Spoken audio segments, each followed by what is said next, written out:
성도 여러분, 요즘 현대인들이 가장 많이 쓰는 단어가 있다면 무엇이겠습니까? 스로 시작하면 자꾸 물으면 스트레스라는 스트레스는 원래 물리학에서 쓰는 용어였는데 이것을 의학에 접목시킨 사람이 캐나다의 뇌분비학자 한스 셀리에 박사입니다. 외부에서 어떤 자극이 가해졌을 때에 신체가 반응하는 것을 스트레스 받았다, 그렇게 말하지요.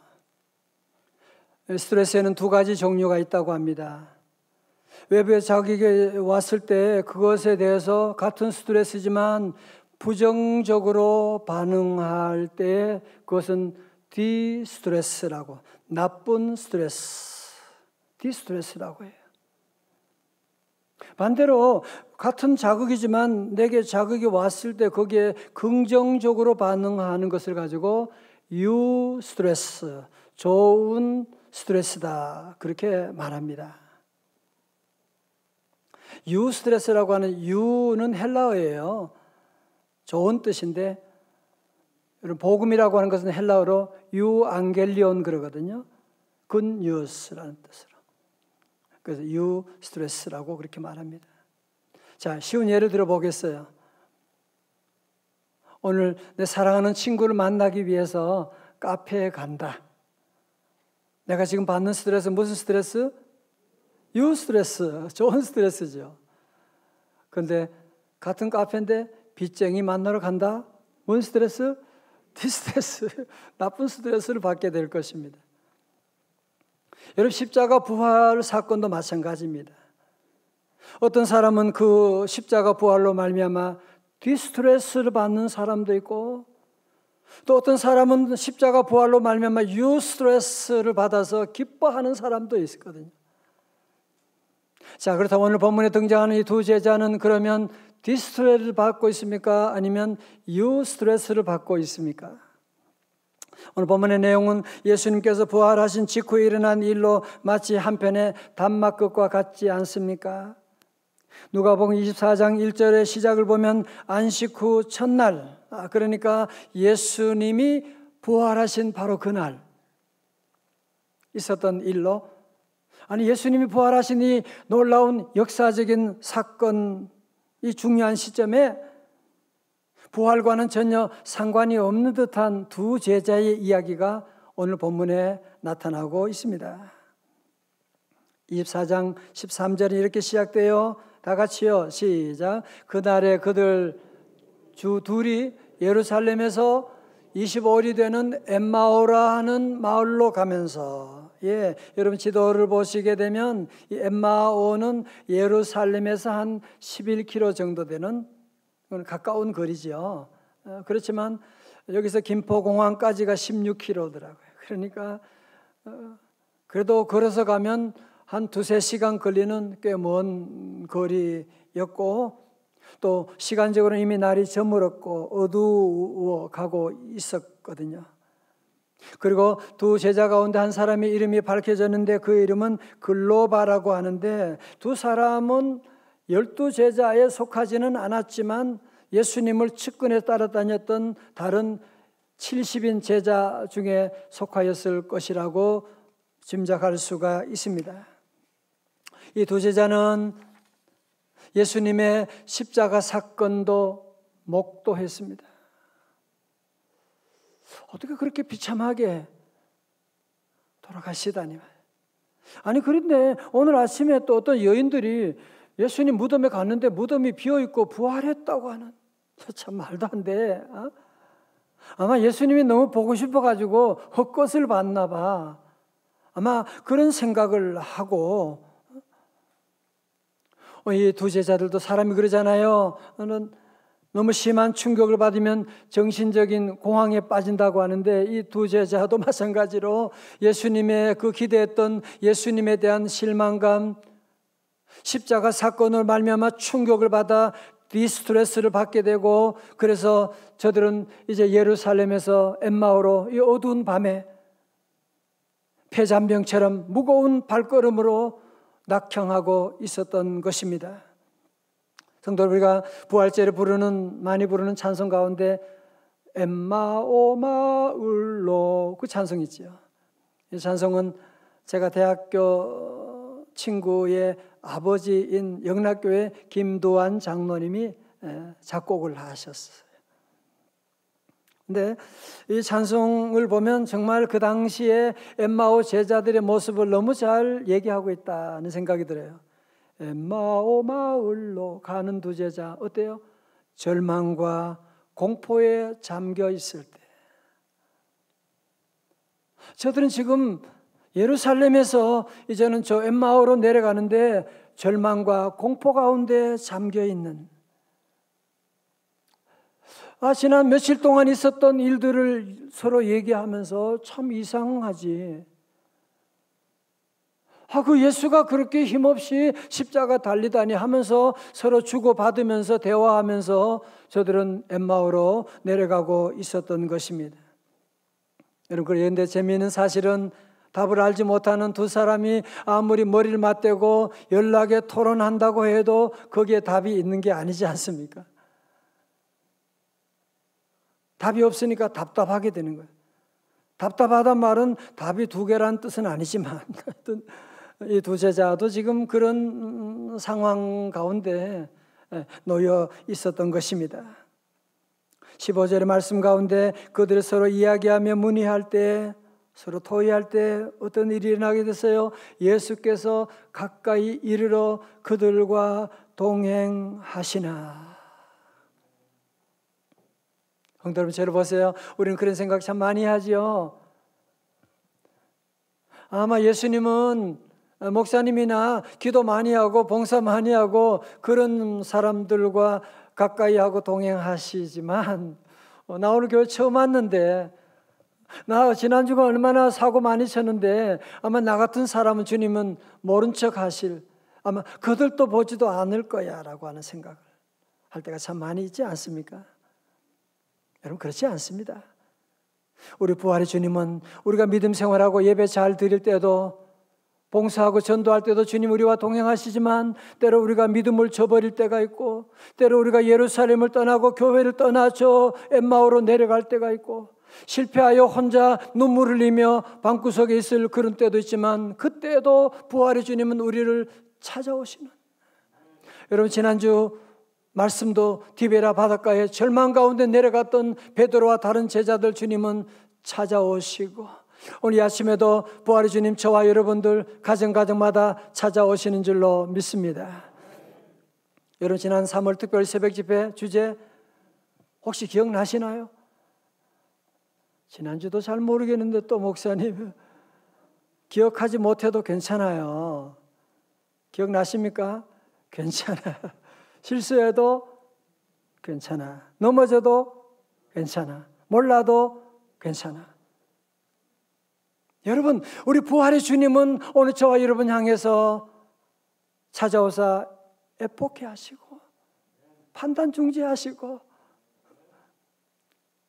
절망 가운데 있는, 낙심 가운데 있는 저와 여러분 한 사람 한 사람, 저 예배 뒤에 구석에 앉아서 있는 성도 한 사람 한 사람, 가정에 있는 엎드려 있는 여러분 한 사람 한 사람 부활의 주님은 친히 찾아오시는 줄로 믿습니다. 그런데 참 안타까운 사실은요, 16절에 어떻게 됐어요? 그들의 눈이 가리워져서 그인 줄 알아보지 못하거늘.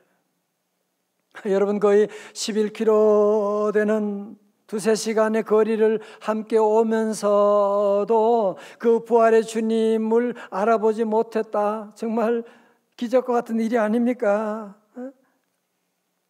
여러분, 그러나 사실은 우리도 그럴 때가 많거든요. 여러분, 지금 우리가 모든 거 다 보는 거 아니잖아요. 우리도 어떤 문제에 집중하게 되면 다른 것을 보지 못하는, 염려 근심 가운데 빠져 있으면 중요한 것을 보지 못하는, 어떤 사람은 사랑하는 아내와 함께 살면서 남편과 있으면서도 남편을 잘 보지 못하는, 알지 못하는 사람들이 얼마나 주변에도 많이 있습니까?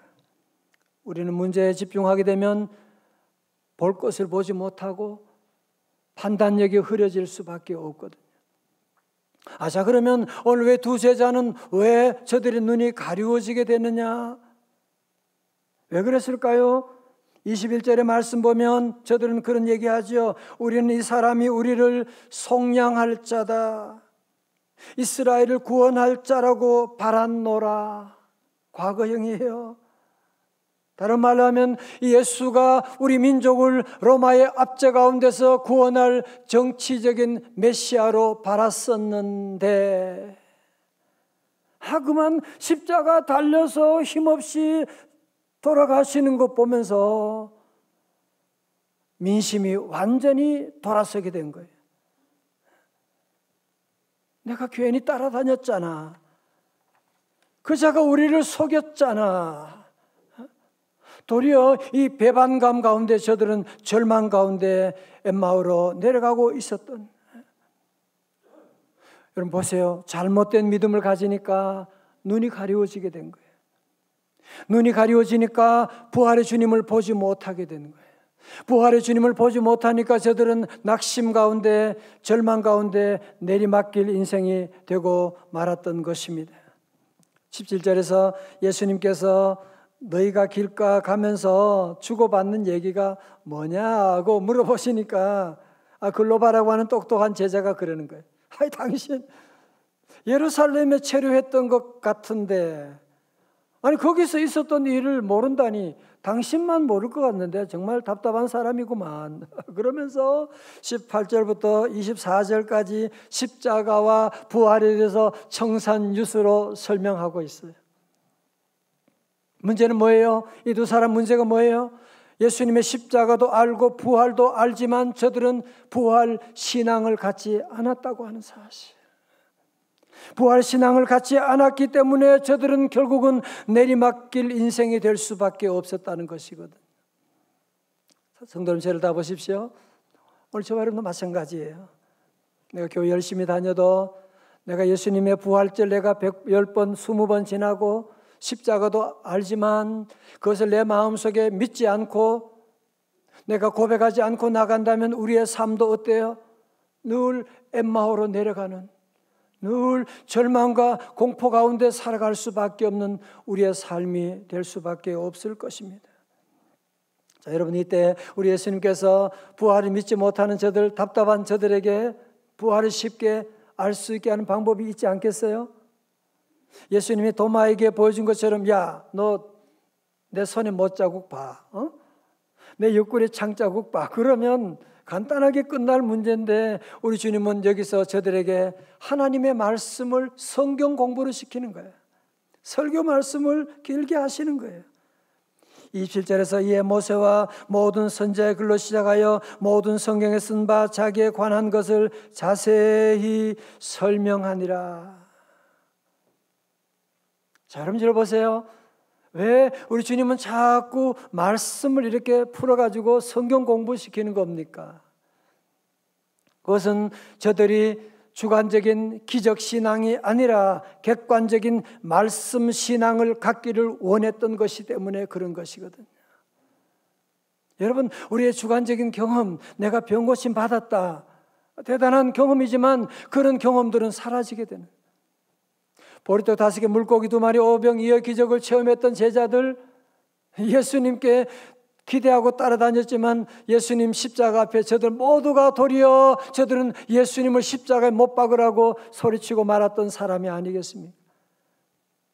저도 우리 성도들 모두가 기적신앙이 아니라 말씀신앙을 갖기를 주의 이름으로 축원합니다.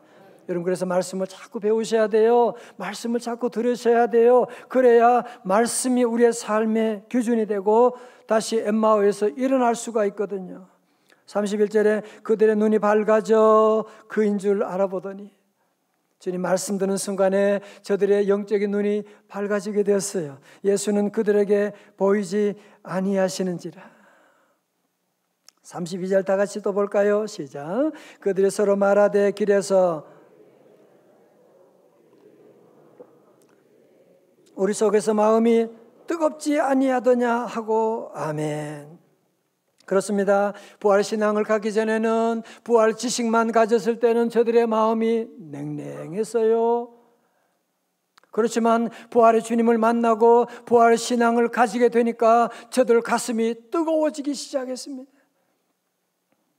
부활의 주님이 그들의 눈에 보이진 않았지만 영적으로 보기 시작하게 된 거예요. 성도 여러분, 그런 얘기 많이 들으셨죠? 우리의 체온이 1도만 내려가도 면역의 30%가 떨어진대요. 암세포가 증식할 수 있는 좋은 환경이 된다고. 그러나 체온을 1도만 높여도 스트레스에 강해지게 되고 병들지 않는 건강한 몸이 될 수 있다. 일반적으로 다 얘기하는 사실이지 않습니까? 1도밖에 안 되는데 말이죠. 여러분 마찬가지인 거 아세요? 영적인 온도가 내려가게 되면, 냉랭해지게 되면 체온 내려가는 것과 비교가 안 돼요. 목사님 또 맨날 엠마오 얘기 또 하잖아. 말씀 들어도 감동이 없고 찬양 대 찬양 그게 그거고, 예배 가운데 감격이 없고 점점 마음은 점점 차가워지게 되고 교회 오는 것이 점점 힘들어지게 되고 여러분 영적으로 점점 가슴이 차가워지게 되면, 영적인 온도가 내려가게 되면 온갖 마귀 사탄이 아무것도 아닌 말 한마디 때문에 시험 들게 되고 영적인 암세포가 우리 안에 자랄 수 있는 좋은 환경이 만들어지는 걸 여러분이 아셔야 돼요. 전 우리 모든 성도들이 다시 부활신앙으로 영적으로 뜨거워지기를 주의 이름으로 축원합니다. 뜨거워져야 돼요. 모든 일에 뜨거워지게 되면 병균이 우리 안에 자랄 수가 없는 거예요. 그러면 여러분 영적으로 온도를 높이려면 어떻게 해야 됩니까? 군부를 떼야 되는데 그 군부를 떼려면 두 가지가 있어야 돼요. 뭐예요? 뻔한 답이긴 하지만 그것은 말씀과 기도입니다. 다 같이 말씀과 기도. 디모전서 4장 5절에 뭐라고요? 하나님의 말씀과 기도로 거룩하여짐이라. 아멘. 여러분 앞에서 찬송가 엠마오 마을로 가는 두 제자, 저들 갈 때는 어떻게 갔다고요? 절망과 공포에 잠겨 있을 때. 언제 저들의 눈이 뜨여지게 돼요? 언제 다시 저들이 일어나게 되느냐? 언제? 주 예수 그들에게 나타나실 때. 주님이 그들에게 나타나실 때 참되신 소망을 보게 되었다고 말씀하는 것이거든요. 오늘 여러분 엠마 두 제자가 고민하며 낙심하며 절망 가운데 디스트레스 가운데서 엠마오로 내려가고 있었을 그때에 이제 부활의 주님을 만남으로 말미암아 부활 신앙을 가짐으로 말미암아 저들이 받았던 축복은 디스트레스에서 유스트레스가 되고 내리막길에서 오르막길로 올라가게 된 것이고 저들의 삶의 방향이 바뀌게 되었다고 하는 사실이거든요.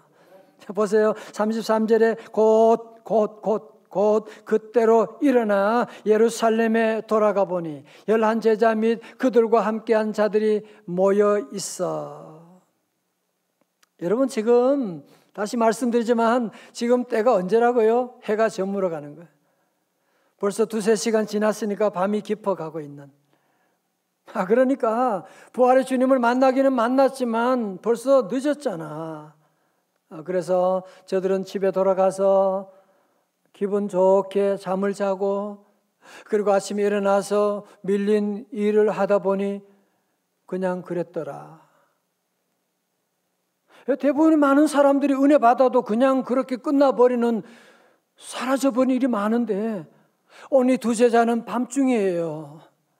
그럼에도 불구하고 저들은 곧 일어나서 저들은 다시 예루살렘을 향하여 뜨거운 마음으로 기뻐 뛰면서 달려나가게 되었다라고 말씀하는, 우리 성도도 오늘 말씀 듣고 더 이상 미루지 마시고 결단하고 새롭게 출발할 수 있기를 주님의 이름으로 축원합니다. 여러분의 삶의 방향을 바꾸고 디스트레스가 아니라 이제는 유스트레스로 바꾸고 십자가 신앙으로 다시 일어나야만 합니다. 그래서 저들이 예루살렘에 가보니까, 다락방에 가보니까 제자들이 그곳에 있는 거예요. 그러면서 하는 말이 34절에 말하기를 주께서 과연 살아나시고 시몬에게 보이셨다는지라. 이때 헐레벌떡 달려온 저들도 뭐라고 그랬겠어요? 그리고요 우리도 엠마오에 내려가다가 부활의 주님 만났거든요. 할렐루야. 그러는데 여러분 36절에 그때 엠마오에 내려가다가 만난 부활의 주님이 보이지 않았다고 하는데요, 다시 그 주님이 저들 가운데 오셔서 하시는 말씀이 너희에게 평강이 있을지어다. 샬롬 하고 주님이 인사하셨다는 거예요. 자, 오늘 저는 아침에 부활신앙으로 살아갔던 한 증인을 여러분에게 소개하려고 합니다. 여러분 다 잘 아시는 분이실 텐데 1968년 스웨덴에서 태어난 레나 마리아입니다. 그녀는 두 팔이 없어요. 그리고 한쪽 다리는 30cm 정도고 오른쪽 다리만 정상으로 태어난 중증 장애인입니다. 이런 중증 장애에도 불구하고 18살이 되던 1986년에 스웨덴 보리에서 열린 신체 장애자 세계 수영 선수권 대회에서 50m 배영에서 금메달을 목에 걸었어요. 어려서부터 음악을 좋아했던 그는 스톡홀름 음악대학 현대음악과를 졸업하였습니다. 그분이 쓴 수기 발로 쓴 내 인생의 악보라고 하는 책은 스웨덴은 물론 전 세계 베스트셀러가 되었거든요. 지금 이 레나는 가스펠 싱어로 세계 여러 도시로 다니면서 복음을 전하고 있는, 2007년에 우리 대한민국에도 와서 그때 우리말로 당신은 사랑받기 위해 태어난 찬송 불러가지고 모든 사람들을 감동시켰던 그런 일이 있었습니다. 자, 여러분 그렇다면 이렇게 중증 장애를 가진, 한번 여러분 생각해 보세요. 아니 여러분 가정에 이런 자녀가 태어났다. 혹시 여러분 이런 아픔을 가지고 태어났다면 어떻게 이런 기적적인 인생을 살아갈 수가 있겠습니까? 아니 어떻게, 사진 보여줘봐요. 어떻게 이런 장애를 가지고 있으면서도 이런 환한 얼굴을 가지고 있는, 건강한데도 얼굴이 이런 분들이 많은데, 아니 어떻게 이렇게 장애를 가지면서도 이렇게 웃으면서 찬양하며 다닐 수가 있냐 말이에요. 여러분 궁금하지 않습니까? 여러분 그 비결이 무엇이냐? 바로 부모님들의 부활 신앙 때문이었어요. 부모님들의 부활 생활이 있었기 때문에 그런 거예요. 레나가 태어났을 때 의사가 3일 동안이나 부모에게 보여주지 않았대요. 너무 충격받을 거니까. 그래도 어머니가 졸라가지고 빨리 아기 좀 보여달라고 그러니까 아기를 데리고 왔는데, 여러분 그 얘기를 알고 엄마가 얼마나 울었겠습니까? 이렇게 장애를 가지고 오는 아기도 너무너무 불쌍하고, 그리고 이 아이를 어떻게 받아들여야 될지 너무너무 힘들고 정말 대성통곡을 하고 있었는데, 그때 마음속에 성령의 놀라운 위로하심이 있게 되고 자기도 모르게 놀라운 고백을 했어요. 그 아기를 안고서 너는 하나님이 보내신 아기야. 너는 하나님이 보내신 아이야. 그러는데 그 아기가 까르르 웃더래요. 기다렸다는 듯이. 이 엄마가 남편을 불러서 여보, 이제 우리 아기 장애인 센터 맡기지 말고 우리 집에서 우리가 기릅시다. 정말 아름답게 하나님의 딸로 잘 길러봅시다. 여러분 그래서 이 딸이 자신감 있게 자라고 밝게 자라게 되고 건강하게 자라게 되고 세계 다니며 복음을 증거하는 싱어로 살 수 있게 된 것이고, 근데 초등학교 들어갔을 때 어느 날 집으로 돌아오는 레나의 얼굴이 너무 시무룩했어요. 엄마가 조심스레 다가가서 물어봤대. 레나야 왜 그래, 무슨 속상한 일이 생겼지? 엄마 왜 나는 친구가 없어요? 왜 나만 친구가 없어요? 그때 엄마가 그 딸을 가슴에 부둥켜 안고, 레나야 왜 너에게 친구가 없다고 생각하니? 너에게는 누구보다 더 좋은 친구가 계셔. 그는 너를 절대로 떠나지 아니하는 분이야. 너와 함께하는 분이야. 그 사람이 누군데 엄마? 엄마는 그때 말했어요. 그분이 바로 예수 그리스도셔. 예수님이 너를 너무너무 사랑하시고 너와 함께 하시고 그분은 영원히 너를 떠나지 않아 너를 도와주셔. 어떻게 보면 믿을 수 없는 말이었지만 레나 마리아는 그 어머니의 말씀을 아멘으로 받아들이고 다 같이 아멘. 정말 부활의 주님이 나와 함께 하신다고 하는 그 믿음을 가지고 열심히 공부하고 열심히 살아가면서 예수님이 나와 함께 하시고 예수님이 내 친구가 되시지. 레나 마리아는 후에 이렇게 말했습니다. 누군가 나에게 예수님이 부활하셨고 지금도 살아계시다고 하는 증거를 보여봐. 그렇게 물어본다면 나는 나의 약한 육신과 날마다 주님을 찬양하는 나의 입술을 당당하게 보여줄 거예요. 성도 여러분, 저를 잘 보십시오. 만약에 이 레나 마리아가 부활신앙이 없이 살았다면, 그 부모가 부활신앙이 없이 이 딸을 키웠다면 얼마나 울고 좌절감 가운데, 열등감 가운데 그들의 인생, 그들의 가정, 그들의 집안이 뭐가 됐겠냐 말이죠. 사랑하는 성도 여러분, 이제 우리도 느낌이 아니라 말씀을 붙잡으시기를 주의 이름으로 축원합니다. 오늘 저와 여러분에게도 필요한 것은 기적이 아니라 우리에게는 부활 신앙을 여러분이 갖는 것입니다. 우리 성도들의 삶 가운데도 비록 여러 가지 많은 어려움이 오고 코로나19로 아프고 가정 문제, 자녀 문제 있다고 할지라도 우리 성도들은 우리 안에 영적인 온도가 내려가고 있는 심각한 문제를 여러분이 직시하고 주여 내 안에 영적인 온도를 다시 뜨겁게 하여 주옵소서. 성도 여러분, 우리가 왜 부활신앙을 가져야 되느냐? 여러분 그 이유가 뭐냐면 이 세상은, 잘 들으세요, 천국이 아니에요. 이 세상은 엠마오의 길이에요. 이 세상을 살아가는 동안에 엠마오로 가는 길 노래 가사처럼 끝없는 슬픔과 아픔이 앞길을 막으나, 여러분 그렇지 않습니까? 여러분 지난 주간만 해도 끝없는 아픔과 슬픔이 우리 앞을 막고 있는,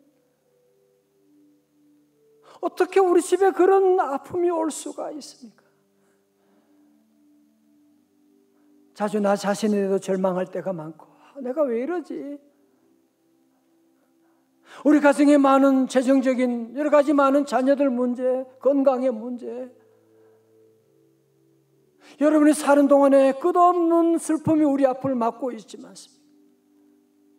그러나 우리 성도들은 거기서 끝나면 안 돼요.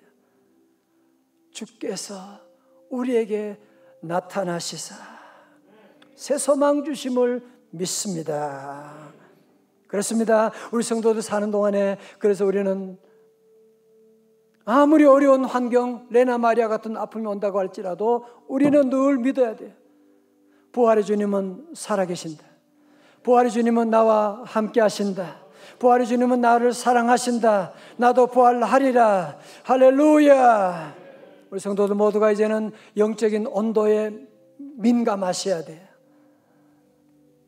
자꾸 냉랭해 가는 것을, 여러분이 1도 내려가는 것을 우습게 생각하면 면역력 30%가 떨어지는 거예요. 이제 우리 모두가 다시 한번 이번 주에는 여러분이 이 믿음의 영적인 온도를 높이기 위해서 여러분이 무엇을 하시겠습니까? 너무 대단한 거 결정하지 말아요. 영적인 온도 1도만 높이셔도 돼요. 성경 안 보시던 분은 이번 주에 한번 읽어봐요. 하루에 2절만이라도 읽어봐. 기도 안 하시던 분은 새벽 기도 한 번만이라도 한번 나와보세요.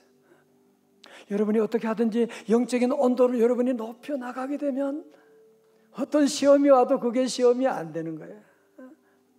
다시 우리 모든 성도들 다시 한번 두 제자처럼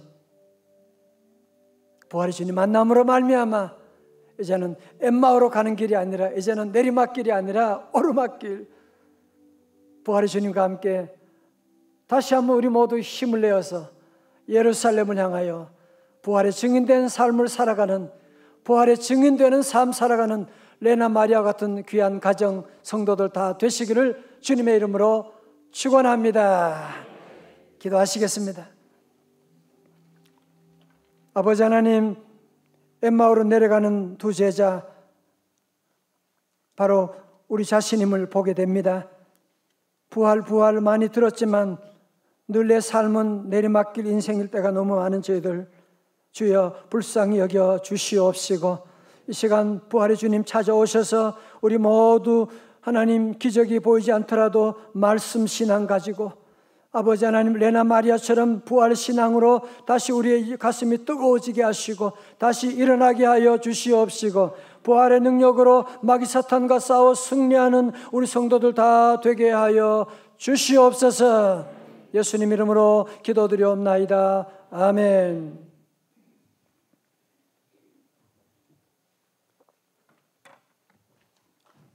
오늘 아침에는 설교 말씀 후에 특순하는 분이 있습니다. 저와 집사람이 엠마오 마을로 가사로 된 찬송을 잘 못하지만 또 하나님께 영광 돌리고 싶어서 또 오늘 아침에 준비를 했습니다. 함께 은혜 받는 시간 되시기 바랍니다.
이 가사 1절은 엠마오가 2000년 전에 엠마오 마을로 가던 그 제자들 얘기예요. 그리고 2절은 우리 얘기입니다. 우리 얘기. 이 세상 사는 길, 엠마오의 길, 끝없는 슬픔이. 우리 찬송 함께 하면서 다시 부활신앙을 함께, 우리 2절 찬송 우리 집에도 다 같이 함께 불러요. 함께 합니다.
할렐루야.